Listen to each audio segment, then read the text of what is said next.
All them dark days led to them bright nights. We play rough, grass stains on our clothes, we are not nice. It can rain fireballs, why the fuck you think that I got ice? If you hit the nigga with his head turned, nigga, they're not straight. Yo, what's going on, everybody? It's your boy Cold World, and I'm back with another story time today. You know, if I say that shit 3 times, this shit gotta be serious. So as you guys can see by the title, we're gonna be talking about the time where I almost drowned. But before we get into the story time, let's talk about the gameplay a bit. So in this game, I was trying to see how many kills I can get before the game ends, and I ended up choking the 100 bomb. Honestly, I think the reason why I ended up choking the 100 bomb is because once I realized I got close to that shit, that's the only thing I was trying to focus on. I just went on like a fucking big ass death streak. Like I couldn't even get a kill after that. So I ended up finishing the game with 99 kills and 33 deaths. But let's get on to the gun I was using. So the gun I was using was a QBC 83 with the agency suppressor as a muzzle, the 15.5 task force as a barrel, the field agent grip as an underbarrel, the salvo 50 round fast mag as a magazine, and lastly the airborne elastic wrap with the handle. But that's all you guys need to know about the gameplay. Let's get straight on to the story time. Okay, so as I told you guys before, I've had a lot of wild things happen in my life so far in these past 20 years. But for this story time, I'm going to be talking to you guys about the time how I almost died. So this story takes place back when I was probably about like the age of 10. I went to go stay over by my cousin's house in Montreal for a couple weeks because we were going to a summer camp. And let me tell you guys that this is probably the best summer camps I've ever seen in my life. Like this shit was like a wonderland for kids. Like this shit had everything going from archery, swimming, dodgeball, tennis, and even some type of gladiator game mode that they would have running for us, which I also got into a fight with a kid there. So if you guys want a story time on that, let me know. But any activities you guys can think of, they definitely had it at that summer camp. But like I said before, I went to the summer camp with one of my closest cousins, which we'll name him Lil Bill. Now let me give you guys a little overview of like who Lil Bill really is. So Lil Bill is a cool, chill, funny person, right?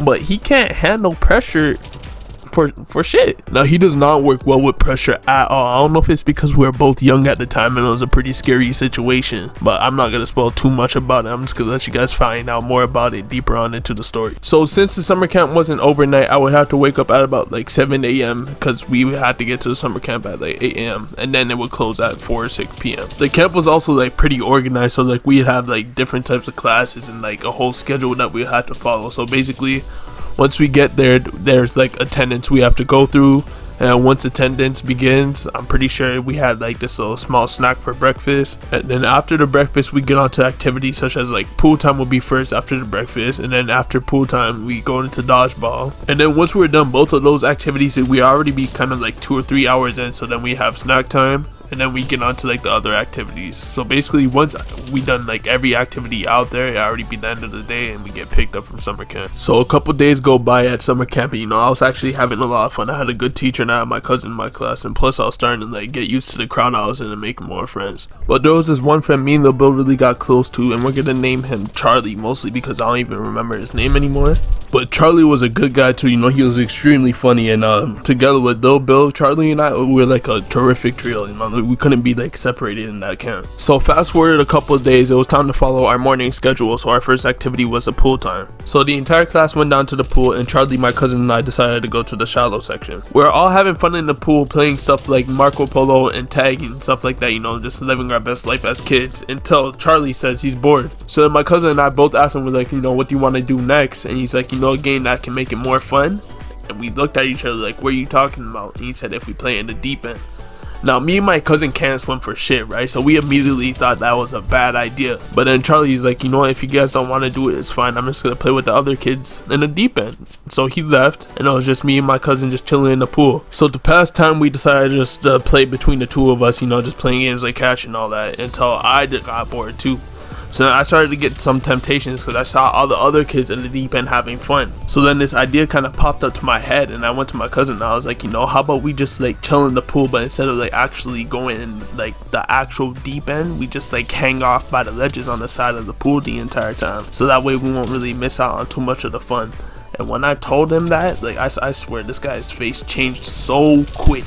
He got so shook, and he's like, I don't really think we should be doing things like that. Like, what if one of us slips and then we end up drowning and all that? It's just really scary. And from that point, I knew my cousin wasn't going to leave that shallow end at all. So I started to think to myself, and I was like, it's either I chill in the shallow end for the rest of like the 40 minutes and not really do anything, or I go into the deep end to have some fun, right? I wasn't really thinking about like, oh, what if I could possibly definitely slip off the ledge and like fall into the deepest part of the pool. I wasn't thinking like that, right? Because, you know, I was still a kid. So after minutes of contemplating on what I should really do, I just said, fuck it, you only live once, might as well make the most out of it, right? So I told my cousin, I was like, all right, I'm gonna go to the deep end for a few, you know, you just chill back here and have fun. And my cousin was like, okay, be safe, okay, just don't fall. And I was like, all right.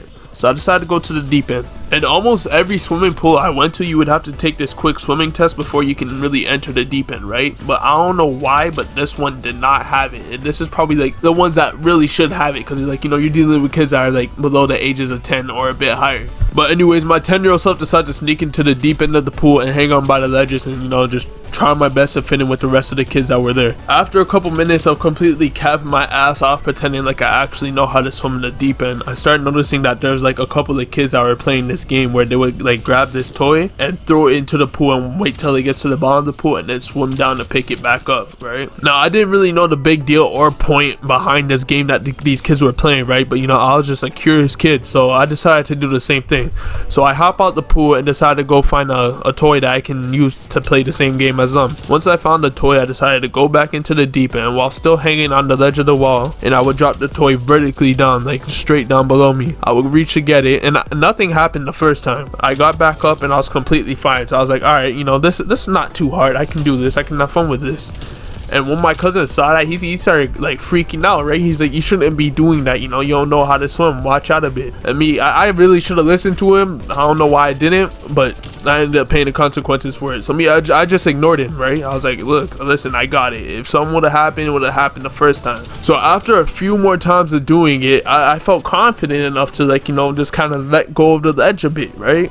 Without worrying too much. Honestly, man, this probably has to be one of the stupidest and biggest mistakes I've ever made in my life, because once I made that decision of not holding the ledge or staying near the ledge while I go to grab the toy from the deep end and coming back up the water, I realized that I was in the middle of the pool in the deep end. Like, there was no ledges anywhere near me, so like I had nothing to grab onto when I started to drown, right? So I started to freak the fuck out. And then I noticed that my cousin was staring at me from the shallow end, right? So I really thought that he wasn't gonna like do anything, like ask the teacher for help when I was drowning. But this is exactly what he does. He stands up and he screams my name, Darian, no! And that's it. Like, he had his hands on his face and everything, just panicking, right? So I was like, what the hell? He's not gonna call for help. So I'm here struggling, thinking I'm really gonna die from drowning, right? And honestly, this is probably one of my biggest fears, is to die from suffocating. If that's one way of dying, that's one way I don't want to die in my life. So I was scared as hell, right? Until Charlie comes up and he notices that I'm drowning. So he tried helping me out by telling me to like kind of swim closer to the edge so like he can pull me in. But honestly, I wasn't listening to anything he was saying because I was panicking. The only thing I was really thinking about is I'm gonna die and I'm gonna drown. So then he decided to hop in the pool himself and kind of lead me towards the edge so I can grab onto it. Once that happened, the lifeguard came in and he pulled me up and placed me on the towels and asked me if I was alright. And as you guys know from the other story time, I'm actually asthmatic, so like all that work had me ended up like needing my puffer and stuff because I couldn't breathe well. So the lifeguard had to end up getting my puffer and I had to take it. And after that, I was all good, right? I just decided to like lay on the towel for the rest of the time and chill. And then my cousin came up to me and the only thing he said to me was, I told you so. Like, he didn't even ask me if I was good or anything like that. He just wanted to let me know that he got his point right. Like, during the time I needed him the most, the only thing he did was stand there and scream my name. He didn't get help for shit or nothing like that. But anyways, after that time, the rest of the days at the summer camp, I just decided to stay in the shallow end and chill. But anyways, guys, if you guys enjoyed the story time, make sure you guys leave a like, subscribe, and turn on post notifications. And also make sure you guys check out my old story time if you guys haven't seen that one yet. But most importantly, we're almost halfway to 100 subscribers. So if you guys aren't subscribed, make sure you guys show some love and subscribe, man. That's all I ask for. But anyways, I appreciate you guys for sticking around and listening to the story time until the end of the video. And it's your boy Cold World, and I'm out. Bow!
Helicopter above.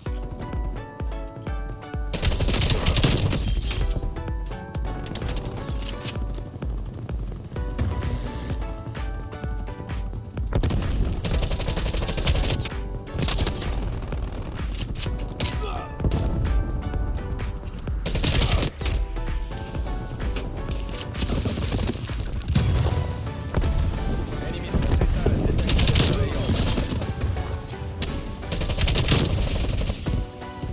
Enemy RCXD detected. Enemy bomb strike incoming.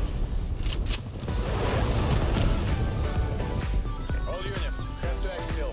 You're not to be taken. It's a cold world. All them dark days led to them bright nights. We play rough. Grass stains on our clothes. We are not nice. It can rain fireballs. Why the fuck you think that I got ice? If you hit the nigga with his head turned, nigga, they're not striped.